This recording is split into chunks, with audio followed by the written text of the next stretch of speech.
Je vais vous partager la présentation. Je vous demande juste une petite minute. J'en profite pour vous dire que vous avez donc un onglet chat sur lequel vous pouvez discuter pendant la présentation.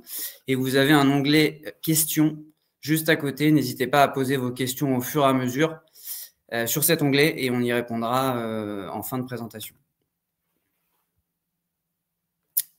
Est-ce que je pense que ça marche? Alors, au sommaire, donc, on va vous réexpliquer comment fonctionne la nue propriété, quels sont les avantages aujourd'hui à investir sur ce dispositif.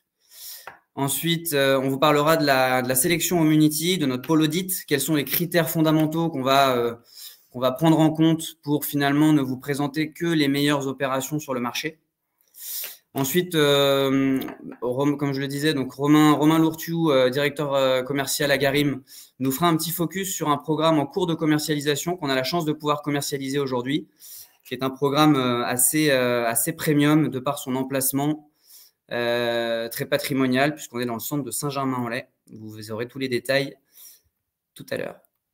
Et puis ensuite, on se fera un petit jeu de questions-réponses. Alors, la nue propriété, comment ça fonctionne? Donc, ici, vous avez le schéma du démembrement de propriété qui est finalement assez simple. L'idée est de dissocier à l'achat la partie nue propriété, donc les murs de l'appartement, et l'usufruit, donc le fait de pouvoir jouir de cet appartement, l'occuper ou en tirer des revenus. En investissant en nue propriété, vous ne vous portez acquéreur évidemment que de la partie nue propriété, à un prix décoté, on le verra par la suite.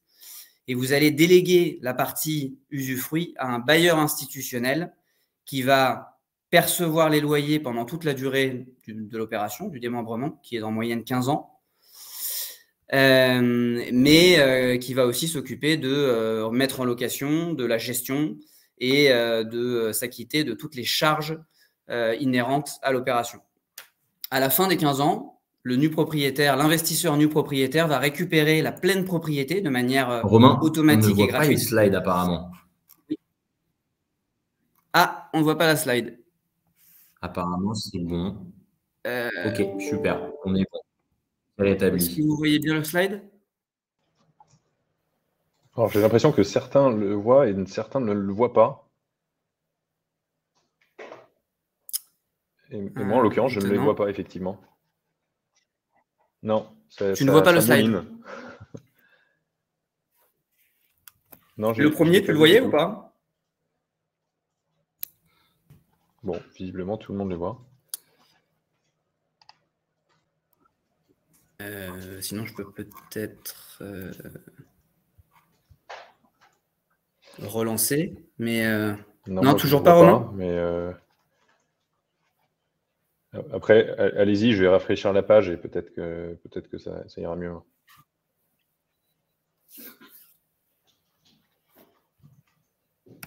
Bon, ça a l'air de fonctionner pour tout le monde. Ok, ça a l'air de marcher pour pas mal de monde. Donc je disais à l'issue de la nue propriété, donc le nu propriétaire redevient plein propriétaire, ce qui lui permet il y a pas mal de souplesse à l'issue de l'opération, possibilité de revendre le bien, récupérer des liquidités, de mettre le bien en location, générer des compléments de revenus, ou même de le transformer en résidence principale pour l'habiter. Alors du coup, pour faire le calcul de la décote, c'est assez simple. On va calculer finalement la valeur usufruitière pendant la période de démembrement. Donc finalement, cette valeur usufruitière, elle se calcule assez facilement. C'est la valeur des loyers, donc pendant la période de démembrement, donc là en l'occurrence une quinzaine d'années, sans vacances locatives, donc sur un marché locatif classique. Donc, c'est des loyers qui sont calculés de cette manière-là, avec 100% de taux d'occupation pendant toute la durée du démembrement, qui vont être calculés pour la soustraire à la pleine propriété, ce qui va nous donner la valeur d'achat en nue propriété décotée finale. Donc, ça permet d'avoir finalement des loyers qui sont nets de tout frais, de fiscalité et bien évidemment de gestion. Alors, pour vous montrer un petit exemple chiffré, J'ai pris, donc là, on a pris un exemple avec un achat en pleine propriété d'une valeur de 319 000 euros. Donc, si on fait la décote, donc le calcul des loyers sur la période de démembrement, donc qui est en moyenne de 15 ans. Donc, dans ce cas précis, on est sur 17 ans. Donc, on va avoir une valeur usufruitière des loyers générés pendant 17 ans qui est calculée à 118 030 euros et une valeur de nue propriété, donc ce que vous allez réellement payer, qui va être 200 970 euros. Donc, finalement, cette valeur de nue propriété, vous l'achetez à ce montant-là. Et en fait, mécaniquement, chaque année que vous allez passer en détention de biens, vous allez récupérer une partie de l'usufruit jusqu'à l'extinction de l'usufruit que vous allez récupérer au bout du terme des 17 ans. Et du coup, récupérer mécaniquement les fameux 118 000 euros de loyer que vous auriez dû générer sur une location classique. Plus la valorisation donc immobilière, parce qu'il faut savoir que finalement, il y a la capacité de pouvoir revaloriser le bien, puisque les biens se revalorisent aujourd'hui sur les marchés de l'immobilier. Et en plus de ça, la valorisation mécanique économique, parce qu'aujourd'hui, donc en plus, on est dans une période qui est assez spéciale, puisqu'on subit de l'inflation. Et finalement, l'inflation va être répercutée sur la valorisation de l'immobilier en lui-même, puisque ce qu'on paye aujourd'hui 319 000, dans 17 ans, mécaniquement, ça aura pris de la valeur par rapport à l'inflation. Et du coup, ça nous permet d'avoir, dans le cas précis, avec une rentabilité par an de 2,75 plus un rendement économique sur l'inflation à 1%, d'avoir un TRI à 3,75 net de tout frais, d'impôts, de fiscalité, de gestion, et vous évitez tous les aléas finalement locatifs dans ce sens-là. C'est un petit peu comme si finalement vous achetiez la nue propriété. On peut aussi l'orchestrer de cette manière-là, le voir de cette manière-là. Vous achetez la nue propriété, vous choisissez une option de ne pas percevoir de loyer et d'avoir un paiement in fine de vos loyers au terme du démembrement.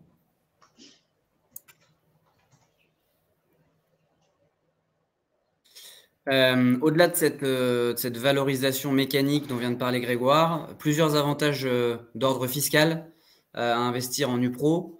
Le premier, c'est que c'est un dispositif qui vous permet de développer votre patrimoine immobilier sans alourdir votre fiscalité, dans la mesure où vous n'allez pas générer de loyers qui seraient fiscalisés, puisque tous les loyers vont être perçus. Donc, la somme des loyers que vous ne percevez pas en fait pendant les 15 ans ou 17 ans de nue propriété, vous allez les percevoir, vous l'avez compris, en une fois sous forme de réduction du prix d'achat. C'est un dispositif qui ne rentre pas dans le calcul de l'IFI, donc vous en êtes exonéré quand vous faites de la nue propriété. Aucune taxe foncière à régler de la part du nu propriétaire, ni aucune autre charge inhérente à l'opération. Tout sera géré, tout sera pris en charge par le bailleur.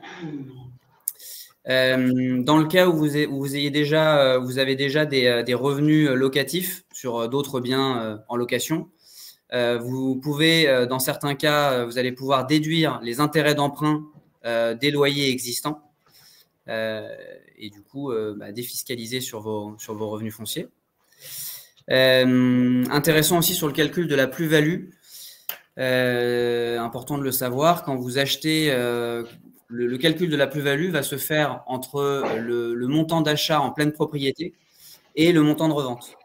C'est-à-dire qu'en investissant dans une nue propriété à 70, par exemple, au lieu de 100, avec une décote de 30, donc vous achetez 70. Si vous revendez le bien au terme des 15 ans 120, le calcul de la plus-value va se faire entre 100 et 120 et non pas entre 70 et 120. Enfin, c'est particulièrement intéressant en termes de transmission, puisque vous n'allez payer les impôts liés à ces successions, à cette transmission, que sur le montant de la nue propriété, sachant que la personne à qui vous transmettez va récupérer la pleine propriété derrière. Et vous n'aurez été fiscalisé que sur la partie NuPro. Mais surtout, tu ne prends pas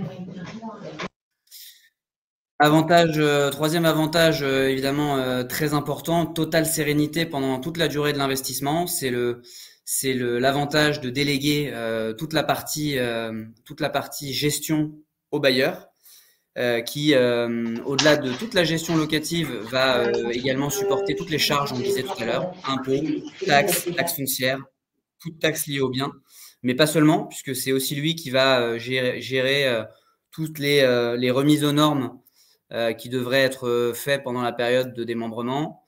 C'est lui qui va supporter les petits comme les gros travaux, donc article 605, 606 du Code civil, que ce soit les petits travaux de réparation ou les gros travaux type s'il devait y avoir une chaudière, une toiture, tout ça serait des frais à la charge du bailleur. Et évidemment une remise en état d'habitabilité au moment de la fin du démembrement, au moment où vous allez récupérer le bien. Donc de votre côté, aucune charge ni dépense imprévue, aucune gestion locative, aucun risque locatif, j'en ai pas parlé, mais évidemment c'est aussi un poids en moins de se dire que vous n'avez pas à prendre d'assurance ou vous n'avez pas de soucis à vous faire sur est-ce que le loyer va tomber ou pas. Alors, on va passer à la deuxième partie. Quels sont les points de vigilance que notre pôle audit va valider dans la sélection des opérations en nue propriété? Donc, on a mis en avant 5 critères principaux, à commencer par la qualité du promoteur. Donc ça, c'est le début de notre travail, du travail d'audit d'Homunity, que ce soit sur la qualité de construction ou sur la viabilité du promoteur, analyse de ses bilans pour ne travailler qu'avec des interlocuteurs sérieux en qui on a confiance. Bien évidemment, vu qu'on est sur de l'investissement immobilier, l'emplacement est un fondamental. Donc, on va aller chercher des emplacements au cœur de ville, proches de toutes les commodités, proches des transports existants.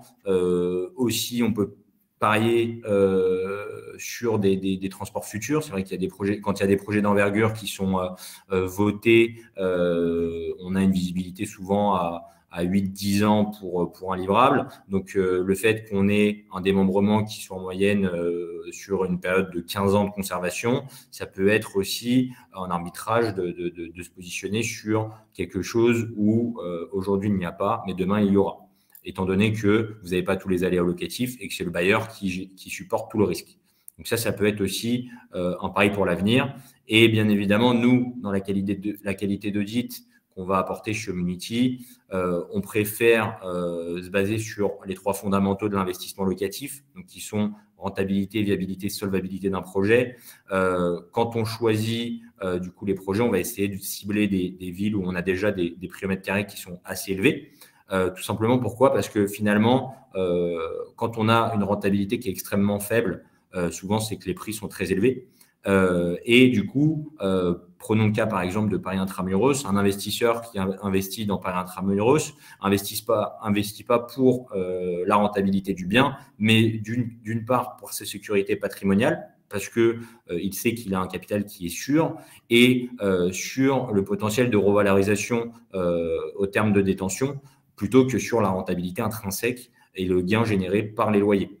Donc, la stratégie qu'on apporte, ça va être d'aller sur des zones cœur de ville, proches de toutes les commodités, avec des zones très premium, donc des banlieues proches de Paris, des endroits très patrimoniaux. Voilà, on parle de Saint-Germain-en-Laye, en l'occurrence, avec tout un aspect de patrimoine classé historique aussi, que Romain pourra vous expliquer juste après.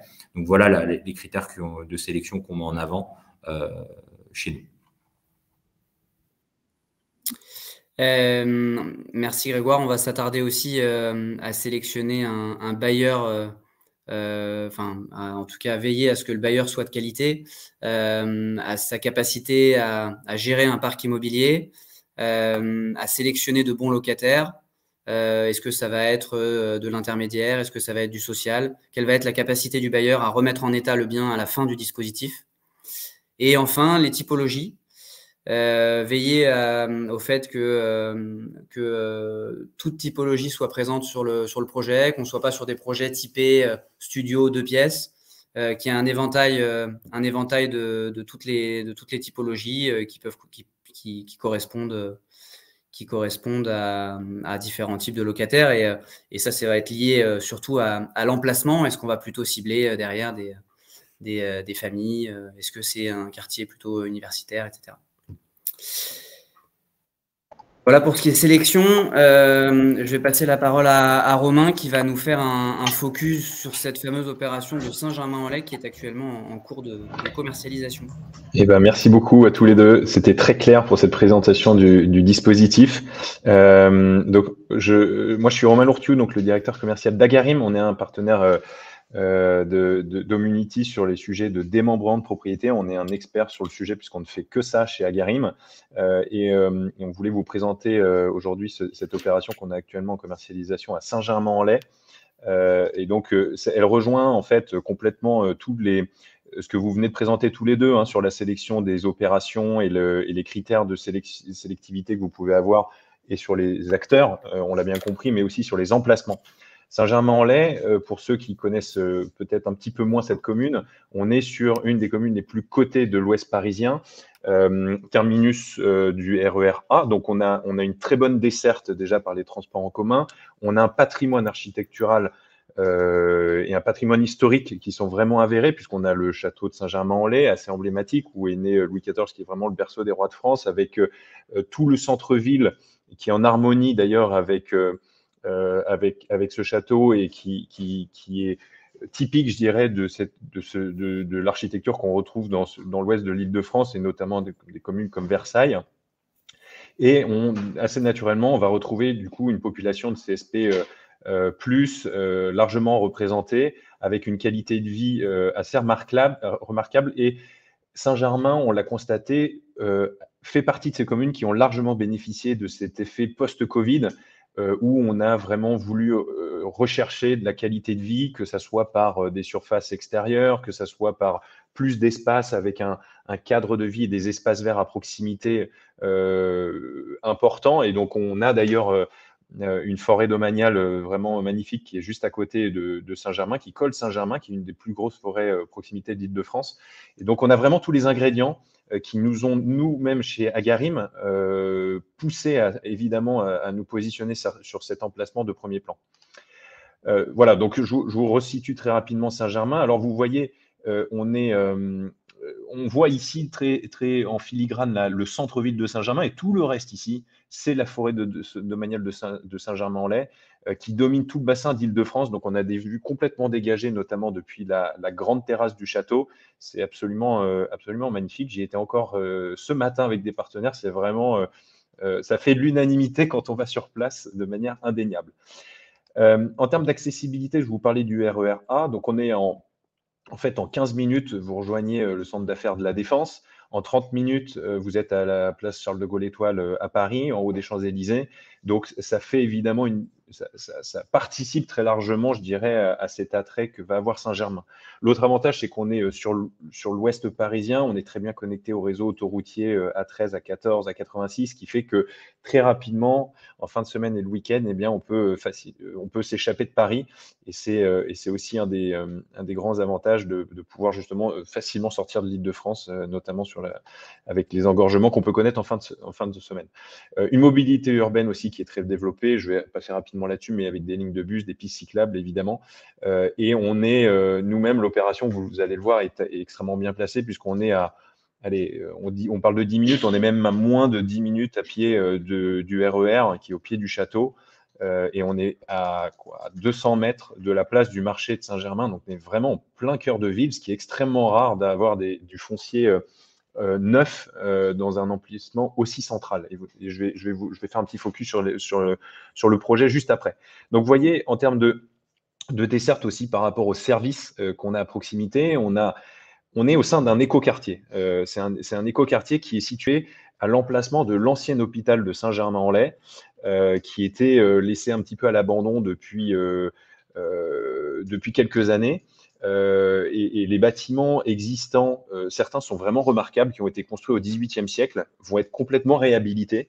Certains vont garder leur fonction originelle, notamment sur la partie soins et bien-être et santé, qui était celle de l'hôpital. Mais l'idée de ce gros projet d'envergure d'urbanisme de la ville de Saint-Germain, c'est d'avoir une véritable extension du centre-ville de Saint-Germain avec ce pôle santé, mais également du logement, des commerces, des services, que ce soit des crèches, des lycées, des commerces de proximité, également des résidences seniors et des espaces culturels et de réhabiliter ce bâti ancien en y ajoutant également des constructions plus neuves, mais qui vont s'inscrire complètement dans cette harmonie architecturale globale de l'écoquartier. Voilà. Donc, au sein de l'écoquartier, on retrouve ces crèches. On va avoir également un hôtel. On va avoir, vous allez le voir juste après sur certaines perspectives, des châteaux d'eau qui vont être conservés, des anciens châteaux d'eau avec des espaces de coworking et co-living dans la partie inférieure et des restaurants gastronomiques panoramiques au dernier étage, ce qui est assez remarquable. On va avoir également des cinémas. Je vais y revenir juste après. Sur le plan masse, vous verrez un petit peu mieux. Mais on parle bien donc d'un écoquartier, c'est-à-dire que tous les transports, la circulation se fera de manière piétonne, donc vraiment privilégier les transports doux, et les accès parking se feront vraiment sur les extérieurs et la circulation en sous-sol. Et tous les appartements, vous le verrez, bénéficieront de places de parking. Et il y aura également des parkings publics. L'idée étant de pouvoir attirer aussi une fréquentation des communes limitrophes pour aller faire ses courses le week-end à Saint-Germain sans avoir forcément de difficultés à se garer. Et donc, ça va être vraiment, comme je vous le disais, une extension du centre-ville actuel. Voilà, donc peut-être je vais vous montrer. Donc là, on aperçoit des perspectives là, on a les fameux châteaux d'eau dont je vous parlais qui vont être réhabilités. On a une chapelle également, la chapelle Saint-Louis, qui va être complètement réhabilitée et qui va conserver sa fonction originelle en plein cœur de l'écoquartier.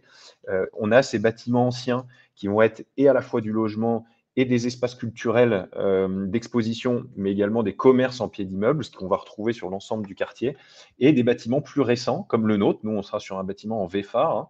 Et donc là, on est dans la phase, j'y étais encore ce matin, la phase de démolition est quasiment terminée sur les bâtiments construits dans les années 80 qui n'avaient pas vraiment de valeur patrimoniale, parfois même qui étaient certains mitoyens des bâtiments existants. Et là, la réhabilitation a commencé sur ces bâtiments anciens. Voilà, donc là, vous avez un aperçu de l'ensemble du quartier. Le centre-ville de Saint-Germain, avec la place du marché, est vraiment à 200 mètres, juste ici. C'est vraiment, on va vraiment acheter sa baguette de pain à pied, et pour autant, on est sur un quartier complètement réhabilité et avec une construction neuve en ce qui nous concerne. Nous, notre bâtiment fait partie de cette îlot 7 qui est ici, et on a 32 logements, je vais y revenir juste après, qui sont disséminés sur cette résidence.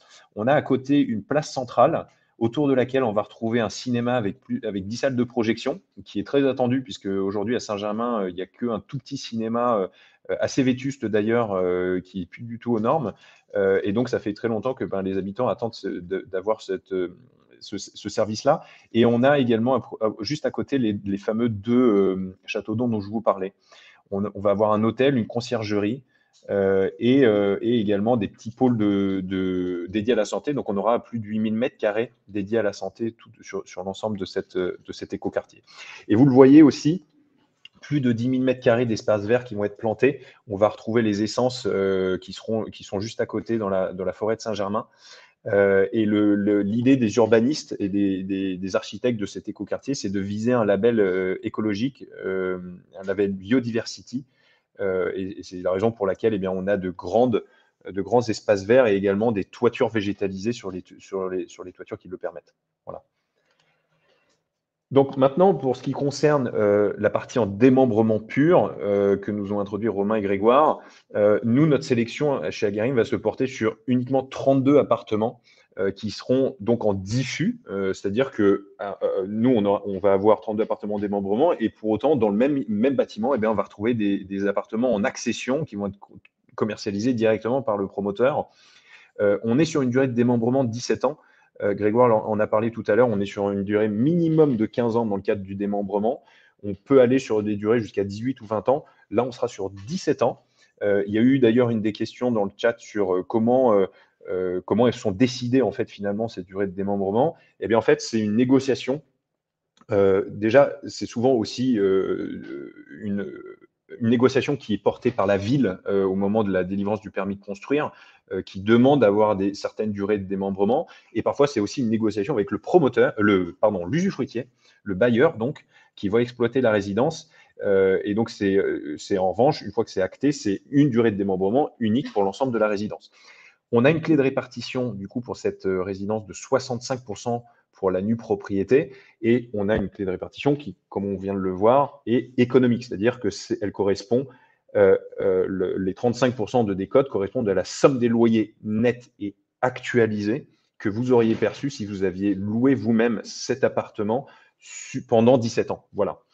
Sauf que là, évidemment, comme vous ne les percevez pas en direct, ces loyers, eh bien, vous n'êtes pas fiscalisé dessus. Donc, pour ceux d'entre vous qui ont des tranches marginales d'imposition élevées, eh ça ne va pas alourdir la fiscalité. Et en plus de ça, eh bien, vous les avez de manière sécurisée dès l'acquisition et vous n'avez aucune gestion locative. On a un prix moyen en pleine propriété de 10 600 € qui est complètement en adéquation, exactement le même positionnement que le promoteur dans le même bâtiment, donc en accession. Ce qui positionne donc la nue propriété à 65% de cette valeur, à savoir 6 900 € en moyenne. Donc, on a des budgets qui vont osciller entre 200 000 € à peu près et 930 000 € pour les appartements d'exception sur les derniers étages, qui sont des duplex, des petites maisons posées sur le toit avec des grandes surfaces extérieures tout autour de l'appartement. Je vais y revenir juste après. On a un permis de construire obtenu, purgé, une actabilité dès cette fin d'année et une livraison. Alors, vous la voyez, premier trimestre 2026, qui est la date de livraison la plus pessimiste qu'on a prise, qui nous a été communiquée par le promoteur, qui lui-même a pris une marge de sécurité. Et il y a de très, très fortes chances que cette livraison intervienne plutôt courant 2025. Voilà. Voilà, donc vous apercevez ici le bâtiment qui nous concerne, l'îlot 7, dans lequel on a nos 32 logements. Il y a 3 cages d'escalier, 3 entrées en fait sur cette résidence, avec des commerces en rez-de-chaussée. Tous les appartements ont des sous-sols, des stationnements en sous-sol. Tous les appartements ont des surfaces extérieures, en tout cas la très grande majorité. Et notamment des très grandes surfaces extérieures pour les appartements qu'on retrouve en dernier étage, ici en R+4. Vous voyez ces espèces de maisons sur le toit en duplex, donc des appartements vraiment atypiques, avec une vraie valeur patrimoniale, avec des très grandes hauteurs sous plafond et de grandes surfaces extérieures qui en plus sont en retrait par rapport à la façade, qui elle-même donne sur uniquement des voies piétonnes. Donc on a vraiment un environnement extrêmement calme et extrêmement vert. Donc vraiment quelque chose un environnement privilégié en plein cœur de Saint-Germain-en-Laye. Voilà. Donc voilà pour ce qu'on pouvait dire pour cette résidence. De manière incontestable, les 3 atouts en fait de ce projet-là, c'est la commune à proprement parler, c'est-à-dire le fait d'être à Saint-Germain-en-Laye, avec une desserte en moins de 15 minutes à La Défense et en 30 minutes de Paris, donc ça se fait extrêmement bien.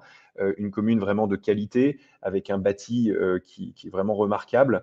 2, c'est le projet de cet écoquartier qui est vraiment novateur, c'est vraiment le projet d'urbanisme d'ampleur, le plus gros projet du centre de Saint-Germain de ces dernières années, avec ces différentes fonctionnalités qu'on vient de voir. Et enfin, c'est d'avoir dans cet écoquartier-là allié de l'ancien et du neuf, et nous d'avoir le confort et la qualité du neuf, notamment en termes d'isolation et de normes environnementales, avec pour autant un environnement qui est celui d'un bâti historique, avec les bâtiments en rénovation qu'on vient de voir sur les slides précédentes. Voilà. Merci beaucoup Romain pour cette présentation Merci, Romain. très complète. Je confirme pour m'être rendu sur place que le secteur est premium et que c'est une adresse assez exceptionnelle. On va profiter de ta présence pour répondre à quelques questions, Romain.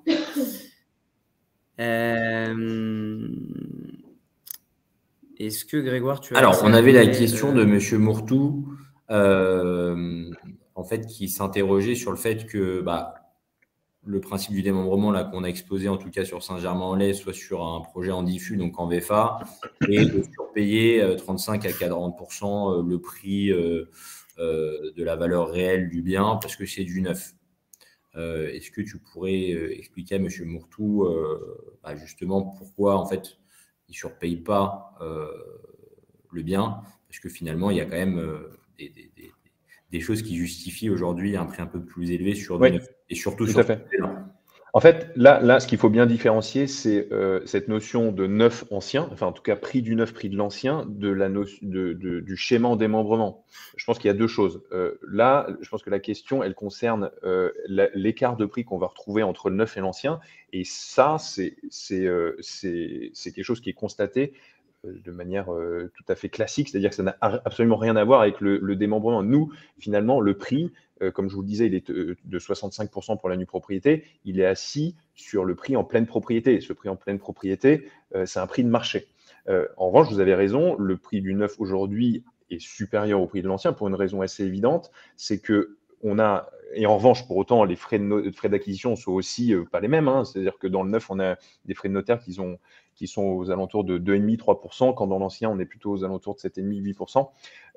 Déjà, on n'est pas du tout sur les mêmes normes environnementales. Là, vous l'avez compris, on est sur un bâtiment et un écoquartier qui vise un label. On est en l'occurrence sur du RT 2012 moins 20% de consommation. Et je pense qu'en plus de ça, dans le contexte actuel, on entend très régulièrement parler aussi de ce fameux sujet des DPE. Aujourd'hui, ça va encore plus creuser l'écart, on va dire, entre du neuf et de l'ancien. Puisque aujourd'hui, tous les bailleurs qui sont sur des DPE énergivores vont avoir des incitations, pour pas dire des obligations, à effectuer des travaux d'isolation pour pouvoir mettre en location leurs appartements. Voilà.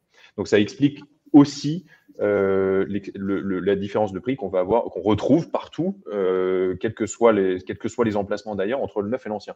Nous, en nue propriété, finalement, on n'a qu'une quote-part de l'acquisition par rapport à ce prix en pleine propriété, qu'il soit dans le neuf ou dans l'ancien. Donc, si vous achetez une nue propriété dans l'ancien, eh bien, ça sera 65% du prix de l'ancien. Voilà. Donc, la question, c'est est-ce que je pars sur du neuf ou de l'ancien? Ça, c'est un choix qui, évidemment, vous incombe. Oui, j'ajoute aussi que certains projets neufs peuvent être surcotés par rapport à la moyenne du neuf sur place, et d'où le fait qu'on les mis en avant tout à l'heure dans nos critères de sélection. Que le neuf soit plus cher que l'ancien, Romain l'a dit, c'est normal. Tout dépend de la différence dont on parle. L'idée n'est pas de payer 2 fois plus cher parce qu'on achète dans le neuf. En revanche, un écart de 20% peut être tout à fait justifié, d'une part par des frais de notaire qui sont plus faibles, donc on récupère déjà une partie dès l'acquisition. Toutes les nouvelles normes énergétiques et des garanties liées au neuf, garanties décennales qu'on ne retrouve évidemment pas sur l'ancien. Donc tout ça permet de pallier sur les 10 années, 15 années qui vont suivre une différence de prix entre le neuf et l'ancien. Je rajouterais même, en fait, vous faites, c'est aussi, vous anticipez toutes les lois de transition énergétique qui vont arriver à l'avenir. On est sur un portage qui est à minima sur une quinzaine d'années. Donc, on parle pas de demain, on parle dans une décennie, plus d'une décennie. Aujourd'hui, on a une visibilité sur la loi de transition énergétique jusqu'à 2034. D'accord? Donc là, sur du RT 2012, moins 20%, on est presque sur de la RE 2020 en termes de classement DPE. On va être entre A et B.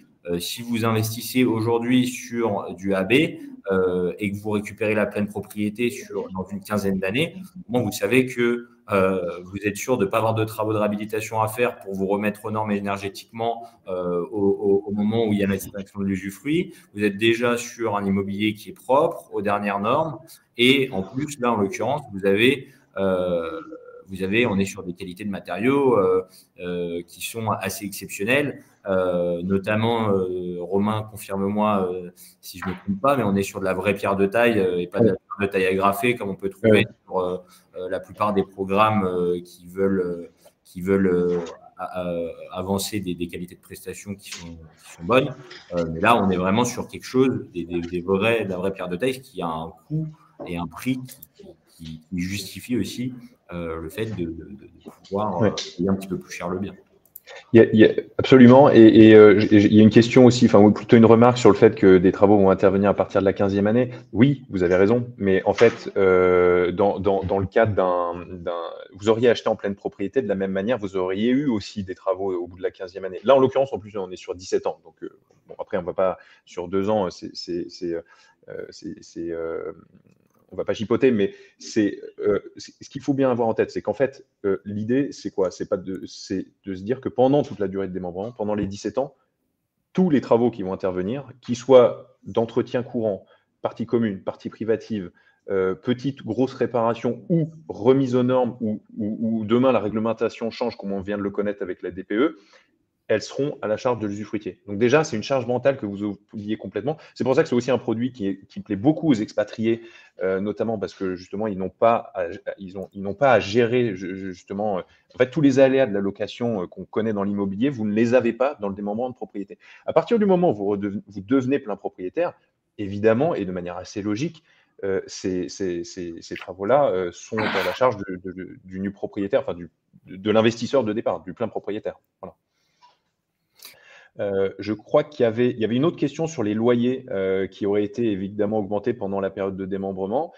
Sachez qu'évidemment, on prend en compte aussi des hypothèses d'augmentation des loyers qu'on garantit d'une certaine manière. En l'occurrence, on garantit que on prend une hypothèse de revalorisation des loyers de 1,5% par an. Donc, on garantit d'une certaine manière, on vous garantit que votre loyer, vous auriez pu l'augmenter de 1,5% par an, quelle que soit l'évolution d'augmentation des loyers, quel que soit l'indice IRL qui aurait été appliqué. Et ça, on le base sur un prix de loyer évidemment de marché, et on est hors recadrement des loyers qui auraient pu être imputés. Autre question sur les charges de copropriété. Toutes les charges de copropriété sont à la charge de l'usufruitier, donc il n'y a aucune charge pour le nu propriétaire. Alors, je vais reprendre une question qui était intéressante.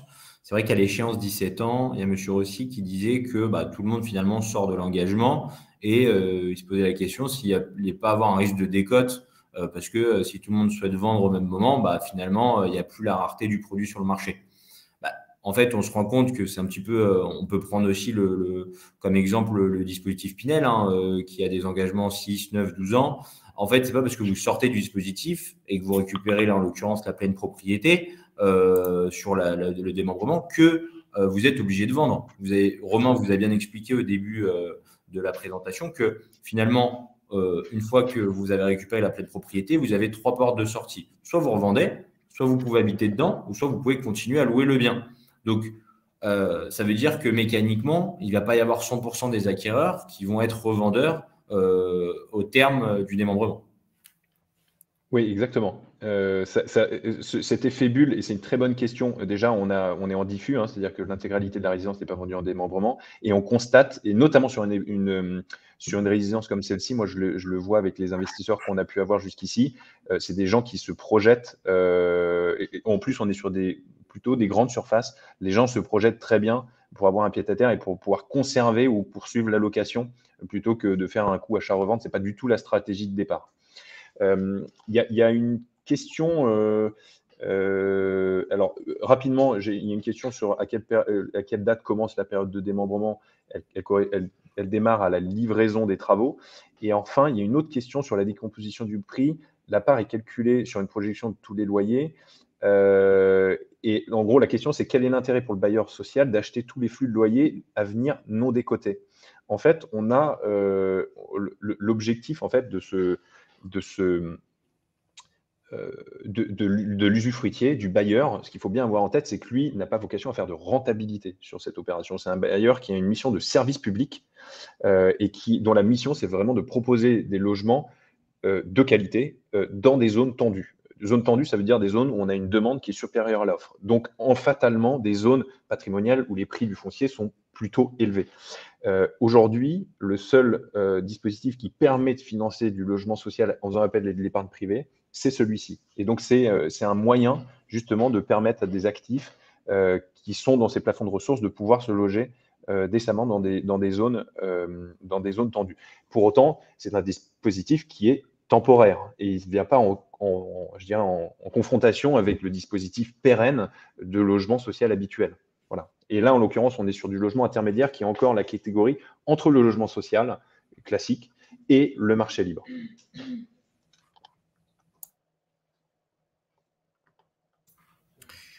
Je pense qu'on a plutôt fait le tour des questions, Romain.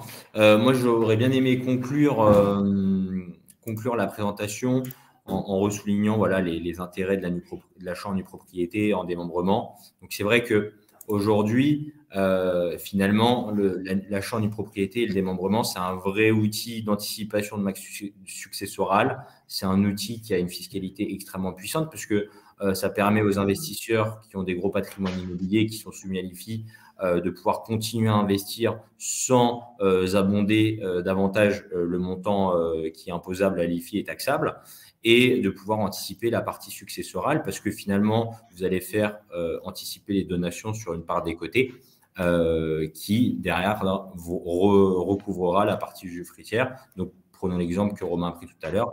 Vous achetez une valeur 100, 70, vous allez faire des donations sur une valeur 70 qui vaudra 100, voire plus, si revalorisation au terme du démembrement.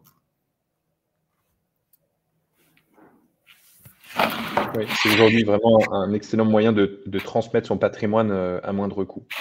Je ne sais pas, Romain, Grégoire, si vous vouliez, s'il fallait qu'on arrête là ou si on a encore quelques minutes pour pouvoir répondre aux questions.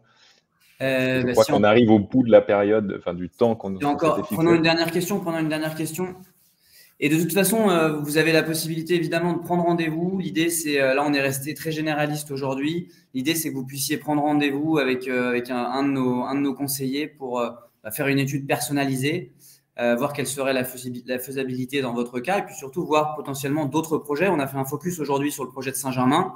Il y a plusieurs autres projets en cours de commercialisation qu'on a sélectionnés sur la nue propriété qui pourraient être intéressants. Mais allons-y, prenons une dernière question si tu en as une. Oui, il y en a une qui est intéressante, c'est effectivement la quid de la gestion du locataire au terme du démembrement. Effectivement, les baux en fait qui sont mis en place par le bailleur sont des baux qui ont une durée de 1 an, qui sont reconduits chaque année et qui permettent d'avoir une durée de mise en place des locataires qui correspond à la durée de démembrement qui est en l'occurrence de 17 ans. Ça veut dire qu'au bout des 17 ans, le locataire n'a plus de bail. Et donc, pour pouvoir, si le nu propriétaire souhaite récupérer son appartement, eh bien, l'usufruitier a l'obligation de reproposer un logement comparable au locataire. Donc, il n'y a pas de… je dirais que, comme on l'a vu, il y a toutes les possibilités à la sortie, soit revendre, soit récupérer, soit poursuivre la location avec le locataire en place. Ou avec un autre locataire aussi. Ou avec un autre locataire, absolument. Oui, tout à fait. Et dernière petite question, parce que je l'ai vu revenir plusieurs fois. Bien évidemment, on peut utiliser un effet de levier bancaire, donc un financement pour faire un achat en nue propriété, même si aujourd'hui, quand on voit un rendement aux alentours de 3,5% sur des placements de ce type-là garantis, on se dit que ça peut être intéressant d'arbitrer des assurances vie à fonds euros garantis sur des positions en cash pour faire des arbitrages au niveau des donations au terme. Voilà. Oui, et puis effectivement, ça permet, comme vous l'avez présenté tous les deux tout à l'heure, de déduire les intérêts d'emprunt de revenus fonciers que vous pourriez avoir par ailleurs également. Donc ça permet, c'est un peu une cerise sur le gâteau également, mais c'est vrai que plus les taux augmentent, plus fatalement, c'est un argument qui a du sens puisque ça va augmenter fiscalement, ça va augmenter l'intérêt fiscal de l'investissement et optimiser cette dimension fiscale. Allez vous proposer des biens en démembrement sur la plateforme Homunity. Dès l'année prochaine, on va intégrer ce dispositif sur la plateforme. Donc, vous y aurez accès au même titre que les investissements loi Pinel ou LMNP.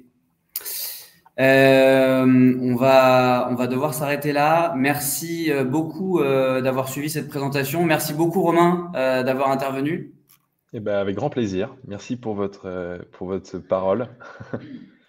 Et puis à très bientôt. Merci à tous. À très bientôt. Merci à tous. Au revoir.